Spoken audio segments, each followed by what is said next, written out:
Hai guys, welcome back di Badang Online khusus pelajar Radiance. Dan kita udah ada di pertengahan bulan November. Dan Natal sudah semakin dekat. Buat teman-teman yang ada di kota Bandung, akan ada Natal Students di tanggal 13 Desember. So make sure kamu bisa luangin waktu untuk datang, beribadah bersama, and get connected with the community. Kamu bisa cek info lebih detail di Instagram @grabsings. Mari sama-sama kita mulai khotbah hari ini, tapi sebelum itu mari kita berdoa. Bapak, kami ucap syukur untuk hari ini. Kalau sebentar kami akan mendengarkan sebagian daripada firman-Mu, biar kiranya Tuhan yang memimpin waktu ke depan, Tuhan yang membuat kami mengerti, terlebih dapat melakukan firman Tuhan yang akan disampaikan hari ini. Di dalam nama Yesus kami doa dan ucap syukur. Amin. Waktu zaman SMA dulu, saya sering nonton bioskop bareng teman-teman. Dan salah satu film yang kita sering nonton adalah film superheroes, terutama Marvel movies. Ada banyak banget gitu ya. Tapi pada saat itu saya nggak benar-benar intuit, saya nggak benar-benar tahu Marvel itu seperti apa. Jadi saya nggak tahu kalau ternyata Iron Man, Captain America, Hulk, Thor, dan lain-lain itu bisa bergabung jadi satu film yang namanya Avengers. Kaget banget karena di pikiran saya semua superhero itu cuma individual aja. Taunya bisa digabungin jadi satu dan jadi film yang namanya Avengers. Luar biasa kaget dan luar biasa, menurut saya itu luar biasa keren gitu. Kayak wow, semua superhero ini ada di satu frame yang sama. Emang agak gak masuk akal kalau dipikir sekarang, karena zaman sekarang pasti orang udah tahu, ya iyalah tahu ini pasti nyambung-nyambung. Tapi pada zaman itu saya benar-benar nggak tahu, clueless banget. Dan hal yang sama kayak tadi saya baru tahu tentang superheroes itu bisa jadi satu di Avengers, itu juga saya ketahui di Alkitab. Saya baca ada kisah Musa, ada kisah Abraham. Buat saya kisah-kisah itu benar-benar kisah yang penuh dengan iman gitu. Kisah yang luar biasa banget. Sampai waktu saya baca Ibrani 11. Wah, itu semua tokoh-tokoh iman dijadiin satu di dalam satu perikop. Bisa dibilang ini kayak the heroes of faith in the Bible gitu. Kalau kamu nanti ada waktu luang, coba deh kamu baca, hanya ada 40 ayat, kamu baca di Ibrani 11 itu. Dan kamu bisa lihat ada banyak sekali tokoh-tokoh yang menjalani hidupnya dengan iman. Mereka adalah teladan iman yang dituliskan di Ibrani 11. Nah, jadi hari ini kita bakal masuk ke dalam pembahasan tentang Ibrani 11 ini. Nah, konteks sedikit, kita nggak tahu siapa yang menulis kitab Ibrani. Walaupun menurut Bible Scholars bisa jadi adalah Paulus yang menuliskan kitabnya, tapi yang kita tahu kitab ini dituliskan waktu ada sebuah special circumstances. Yaitu adalah pada zaman itu sedang terjadi penganiayaan yang sangat-sangat besar kepada orang-orang percaya. Kaisar Nero yang pada saat itu sedang menjabat jadi kekuasaan tertinggi, dia benci sekali dengan orang-orang percaya, dan dia aniaya orang-orang percaya yang ada. Sehingga pada zaman itu tekanannya besar dan banyak orang yang melepaskan imannya agar terlepas dari penganiayaan yang terjadi. Jadi ada tension, ada hard times, dan saya percaya penulis Ibrani ini menuliskan Ibrani 11 ini dengan purpose agar setiap orang-orang percaya kembali mengingat perjalanan iman tokoh-tokoh di Perjanjian Lama yang udah mereka kenal dan encourage mereka lagi untuk tetap berpegang teguh pada iman mereka. Nah, kalau kita baca di Ibrani 11 ayat 6, dibilang gini, tetapi tanpa iman, tidak mungkin orang berkenan kepada Allah. Sebab barang siapa berpaling kepada Allah, ia harus percaya bahwa Allah ada. Dan bahwa Allah memberi upah kepada orang yang sungguh-sungguh mencari Dia. Karena kita diingetin lagi nih di sini. Tanpa iman, tidak mungkin orang berkenan kepada Allah. Di bahasa Inggris dibilang, it is impossible. Impossible guys. To please God without faith. Jadi kita bisa belajar kalau hidup kita sebagai orang percaya adalah hidup yang berlandaskan iman. Hidup kita sebagai orang percaya tidak mungkin lepas dari yang namanya iman. Karena dari awal kita starts our journey with God, it started by faith. Kita menerima anugerah keselamatan itu melalui iman. Jadi betul banget kalau yang dibilang Ibrani ini tidak mungkin kita bisa berkenan kepada Allah tanpa iman. We can't please God without faith. Dan kalau kita belajar dari tokoh-tokoh yang ada, the heroes of faith ini, kalau kita simpulkan ya ada apa aja sih hal yang bisa dipelajari, saya percaya banyak. Tapi hari ini saya bakal bahas 3 hal yang kita bisa pelajari. Yang pertama adalah faith is believing before seeing. Iman itu percaya sebelum kita melihat. Di Ibrani 11 ayat 1, pembuka dari perikop ini, ayat yang sangat-sangat terkenal, bilang gini, iman adalah dasar dari segala sesuatu yang kita harapkan dan bukti dari segala sesuatu yang tidak kita lihat. Dibilang kalau iman itu adalah bukti dari segala sesuatu yang tidak kita lihat. Di bahasa Inggris dibilang juga believing before seeing. Kalau kita belajar lihat di Heroes of Faith ini ada kehidupan Nuh. Dibilang gini di Ibrani 11 ayat 7. Karena iman, maka Nuh dengan petunjuk Allah tentang sesuatu yang belum kelihatan, dengan taat mempersiapkan bahtera untuk menyelamatkan keluarganya. Dan karena iman, itu ia menghukum dunia dan ia ditentukan untuk menerima kebenaran sesuai dengan imannya. By faith, teman-teman. Tadi dibilang Nuh, dibilang dengan jelas banget. Dengan petunjuk Allah tentang sesuatu yang belum kelihatan. Belum kelihatan. Dia belum lihat. Apa yang bakal terjadi itu belum lihat. Tuhan bilang bakal ada air bah, kamu buat bahtera. Belum kelihatan tuh air bahnya, tapi karena Tuhan yang ngomong, dengan iman, Nuh taat. Nuh lakuin. Nuh bangun itu bahtera, sekalipun dia bahkan belum lihat ada tanda apapun dari apa yang Tuhan ucapkan. Tuhan bilang bakal ada air bah, dia belum lihat apa-apa. Bayangin kalau kamu hari ini ada di posisi Nuh. Kalau saya jadi Nuh juga, saya bakal mikir-mikir gitu. Bikin bahtera loh guys, ini bukan cuma sekedar kayak nyetir mobil atau apa, ini bikin bahtera. Bahtera itu nggak main-main besar ya, panjang bahtera itu 300 hasta, lebarnya 50 hasta dan tingginya 30 hasta. 300 hasta itu lebih panjang dari standar lapangan bola. Bayangin sebesar itu kamu bikin bahtera, di saat kamu nggak lihat, even hujan aja kayaknya belum kelihatan, mendung aja belum. Disuruh bikin bahtera, segitu besar lagi. Mungkin mulai itu muncul dalam pemikiran kita kan sebagai manusia kayak gimana kalau ini salah gitu.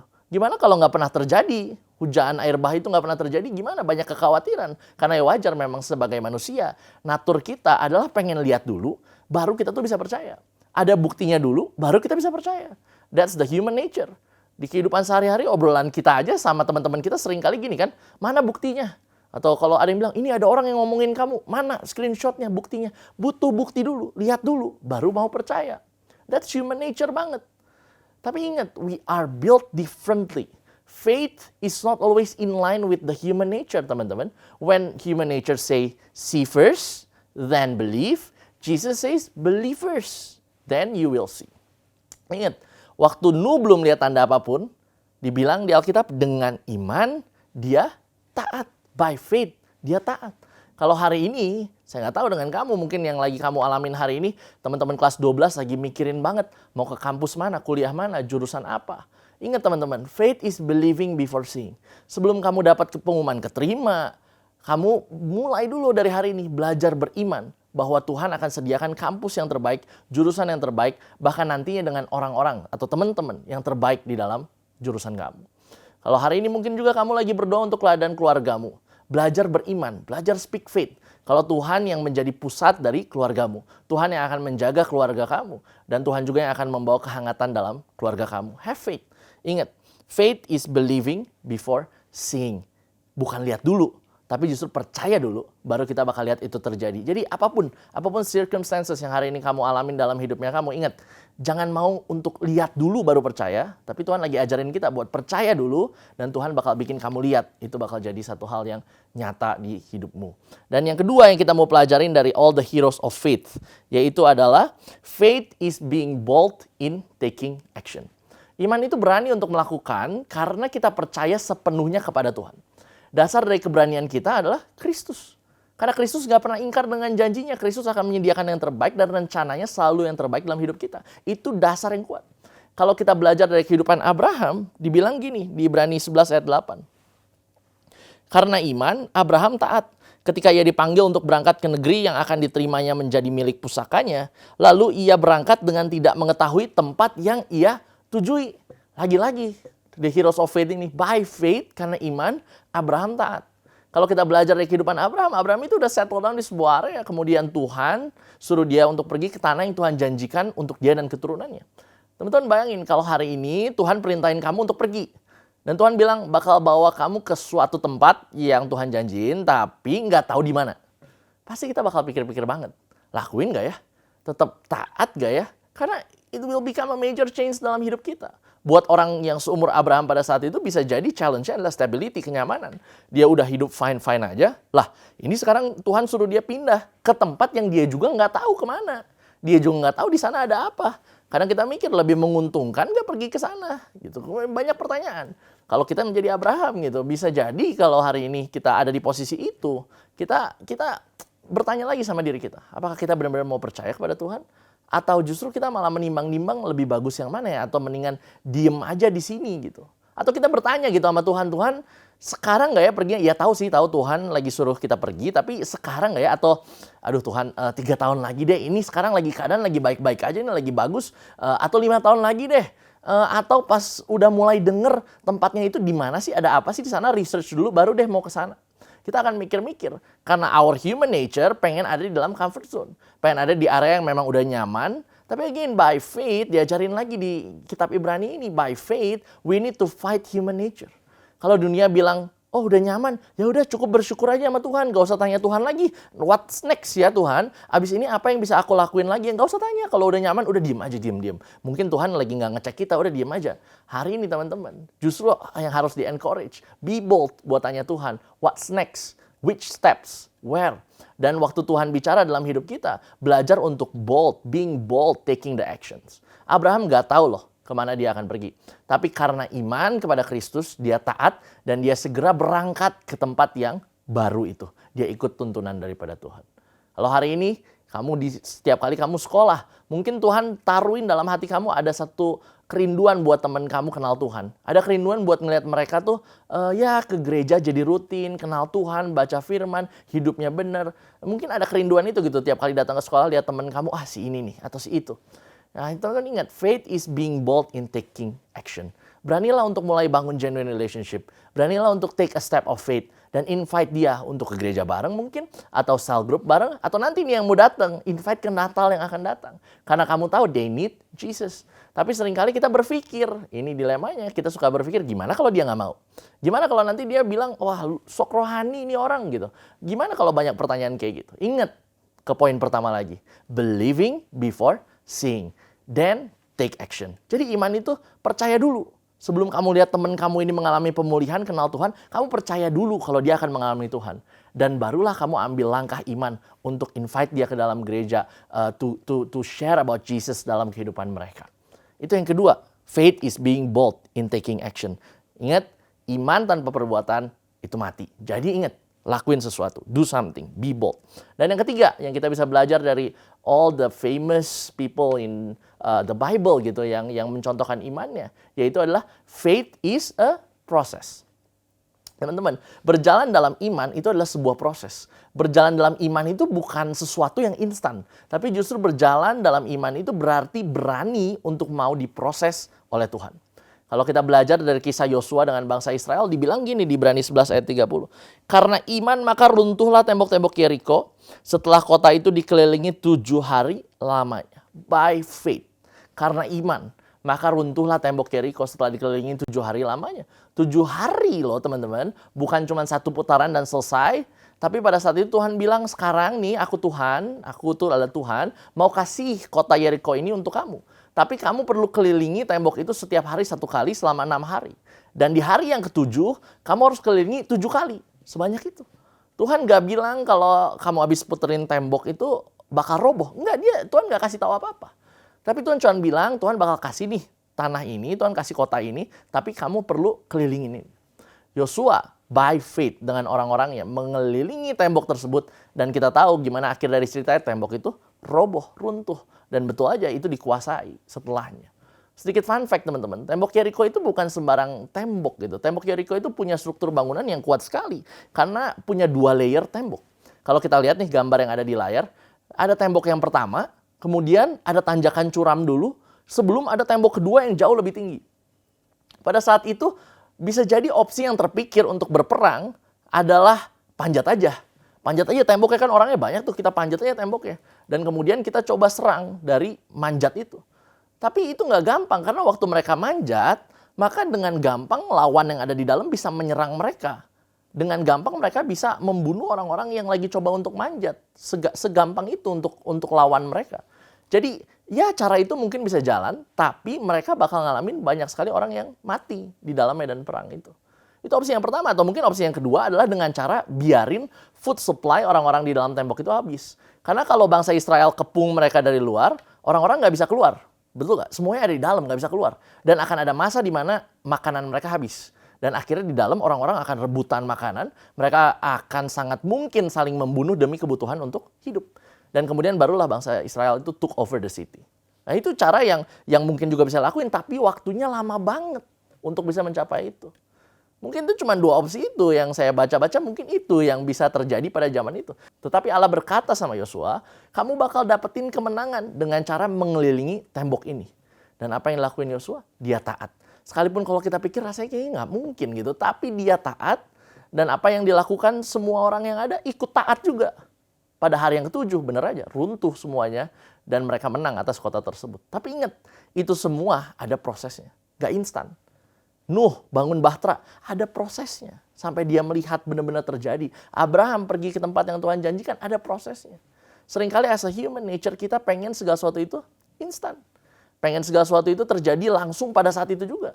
Kita seringkali treat perjalanan iman kita seperti nonton show sulap gitu. Show sulap kalau zaman dulu di TV ada yang nonton cuman bim salah bim jadi apa? Prok prok prok langsung berubah. Pengennya kayak gitu, pengennya iman kita kayak gitu. Tapi nggak kayak begitu guys. Perjalanan iman itu proses. Let me tell you this. Proses dalam perjalanan iman itu yang membentuk diri kita sebetulnya. Proses itu yang mempersiapkan kita untuk bisa siap menerima janji yang Tuhan akan berikan. Proses itu akan membawa kita menjadi pribadi yang jauh lebih takut akan Tuhan. Mengenal Tuhan lebih dalam lagi. We won't be the same. We'll be different. We'll be more Christ-like when we walk by faith. Contoh lagi Musa. Dari awal dia selalu merasa dirinya tidak pandai bicara. Bahkan Tuhan berulang kali minta Musa yang maju sebagai pemimpin yang akan membebaskan bangsa Israel dari Mesir. Tapi Musa nolak terus karena dia bilang, saya nggak pandai bicara Tuhan, saya nggak jago ngomong, nggak bisa. Tapi Tuhan bilang, siapa yang menciptakan mulut? Aku akan menyertaimu. Tapi Musa tetap nggak mau. Sampai akhirnya Tuhan suruh Harun ikut bareng sama Musa dalam misi pembebasan bangsa Israel dari Mesir. Tapi lihat, waktu Musa akhirnya mau, mulai berjalan dalam iman, dia percaya nih, kalau betul Tuhan yang menyertai dia. Dia mulai ambil langkah berjalan dalam iman. Mencoba membebaskan bangsa Israel yang ada. Dan di situ, waktu dia berjalan dalam langkah iman itu, dia mengalami proses pembentukan. Dari tadinya penuh ketakutan, tidak percaya diri, menganggap diri sendiri rendah, dia berubah jadi seorang pemimpin yang takut akan Tuhan. Dia menjadi seorang pemimpin yang mengandalkan Tuhan. Dan dia berani untuk lead the people yang segitu banyak. Di Ibrani 11 ayat 29 dibilang gini, karena iman maka mereka telah melintasi laut merah sama seperti melintasi tanah kering. Sedangkan orang-orang Mesir tenggelam ketika mereka mencobanya juga. Musa memimpin bangsa Israel di saat jalannya buntu. Gak tahu harus kemana, di belakang dikejar, di depan cuma ada lautan. Seems like a dead end. Dia tanya Tuhan, dia percaya. Dan dengan iman dia mengarahkan tongkatnya ke laut itu. Dan mereka menyeberang di tanah yang kering. Mereka bebas dari pengejaran yang ada di belakang mereka itu. That's what happened teman-teman. Tapi ingat satu hal. Waktu ada dead end dalam kehidupan kita, jangan melarikan diri. Jangan meninggalkan Tuhan. Tapi waktu ada dead end justru kita semakin mau untuk melekat sama Tuhan. Mau mengandalkan Tuhan. Musa pada saat dia lihat dead end cuma laut doang, dia nggak bailed out. Musa nggak malah kabur seperti dulu dia kabur, enggak. Tapi dia dengan berani memimpin jalan bangsa Israel. That's the proses yang dia alami. Dari awalnya dia takut, nggak berani, merasa diri rendah, akhirnya punya iman yang luar biasa. Bahkan dia masuk ke dalam Ibrani 11 itu, di daftar orang-orang yang beriman itu karena dia memimpin bangsa Israel. Nah teman-teman, dalam proses iman pasti akan ada pembentukan karakter. Sometimes kita ngerasa, udah sering banget dengar tentang iman. Aduh iman lagi, udah sering dengar banget. Dari kecil juga iman aja terus. Tapi kadang tetap aja susah buat ngelakuin iman dalam hidup kita. Punya iman dalam hidup kita itu susah. Gimana sih caranya? Biar kita semakin hari, semakin belajar untuk bergantung kepada Tuhan. Belajar untuk terus beriman kepada Tuhan. Gimana caranya? Saya rasa kuncinya adalah membangun relasi dengan Tuhan. Iman kita akan bertumbuh seiring dengan pengenalan kita akan Tuhan yang bertumbuh. When we know God deeper, we can trust God's head, hands, and heart even deeper. Coba bayangin gini, kalau kamu punya teman yang deket banget, dia bestie kamu banget, relasinya deket banget, punya trust yang besar sama teman kamu itu. Kalau suatu saat teman kamu bilang, yuk kita naik motor ke mall yang baru. Dan kita bilang, di mana mall ya? Gimana cara ke sana? Dan teman kamu bilang, tenang aja, ntar gue arahin, gue tahu. Kamu akan percaya untuk ikut sama dia. Kenapa? Karena kamu punya relasi yang dekat sama teman kamu itu. Coba aja kalau kamu digituin sama strangers. Ada strangers bilang, ayo kita ke mall. Nanti gue tunjukin aja. Lah udah jelas-jelas dia strangers. Kenal aja enggak, kenapa saya mau ikut sama dia ke mall gitu, ngapain? Nah itu perbedaannya teman-teman. Kalau kita kenal dengan pribadi teman kita, kita bisa percaya lebih. Tapi kalau kita nggak kenal, hanya menganggap dia sebagai strangers, orang yang kita hanya kayaknya tahu-tahu tapi nggak kenal, ya kita nggak akan bisa percaya sama dia. Sama halnya juga waktu kita punya relasi yang dekat dengan Tuhan, maka akan lebih gampang untuk kita percaya kepada apa yang Tuhan mau kerjakan. Karena kita kenal pribadinya. Kalau kita betul-betul kenal pribadi Tuhan, kita akan lebih gampang untuk percaya dengan apa yang Tuhan mau kerjakan. Tapi kalau kita aja nggak tahu Tuhan itu siapa, Tuhan itu lakuin apa dalam hidupnya kita, Atau Tuhan lakuin apa di dalam kitab Alkitab yang ada? Kalau kita nggak tahu itu semua, gimana caranya kita bisa percaya kepada Tuhan? Kita perlu membangun relasi yang dalam, biar kita bisa percaya juga sepenuhnya kepada Tuhan dan berjalan dalam iman. Hari ini, you are in the journey of faith. Dan challenges di depan akan semakin beda-beda, semakin berat mungkin. Tapi waktu kamu semakin kenal dengan Tuhan, semakin mengenal karakter Kristus, maka kamu gak perlu khawatir.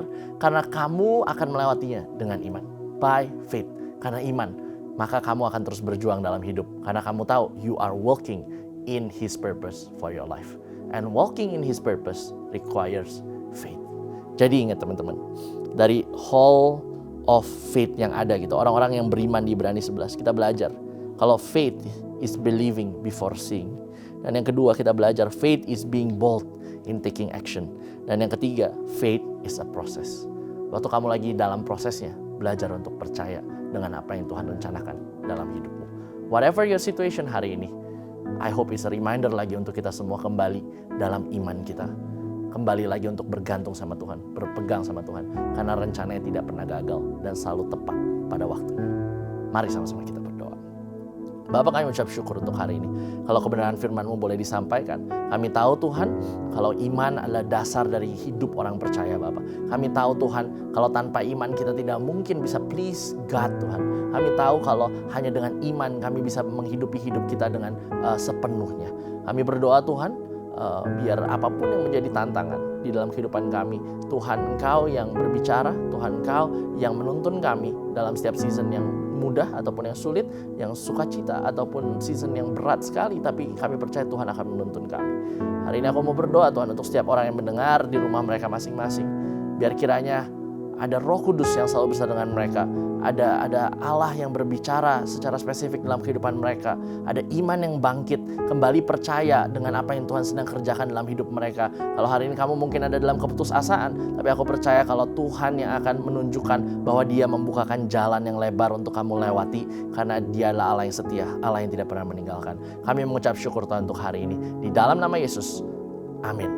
Teman-teman, kalau ada yang membutuhkan konseling ataupun dukungan doa, kalian bisa scan QR code yang ada di bawah ini, dan nanti akan ada konselor ataupun leaders yang menghubungi teman-teman sekalian. So that's all for today's service. See you next weekend.